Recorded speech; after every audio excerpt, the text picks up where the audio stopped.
Joseph was one of the 12 sons of Jacob, and he was favored by his father.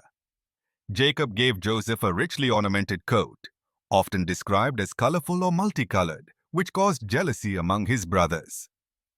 This coat symbolized Jacob's special love for Joseph, and it made his brothers resent him even more. Joseph also had dreams in which he saw himself in a position of power over his family, which further fueled their jealousy. In a fit of anger and envy, his brothers plotted against him. They initially planned to kill him, but instead sold him into slavery to a caravan of Ishmaelites heading to Egypt.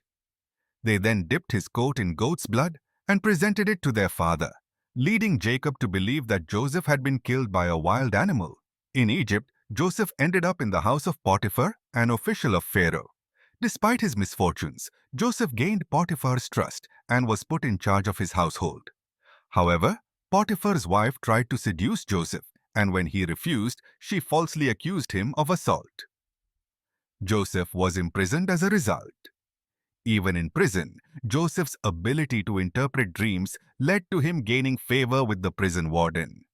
He interpreted the dreams of Pharaoh's cupbearer and baker, which came true. Eventually, Pharaoh himself had troubling dreams that no one could interpret.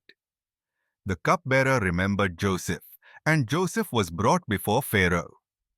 Joseph interpreted Pharaoh's dreams, predicting 7 years of plenty, followed by 7 years of famine.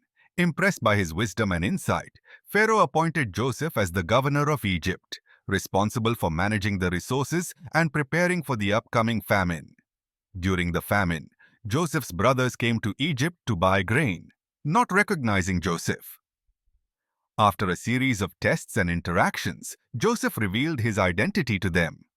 He forgave them for their earlier betrayal and invited them to live in Egypt with their families. This reunion was a moment of reconciliation and healing for the family. The story of Joseph is often seen as a tale of faith, perseverance, and forgiveness.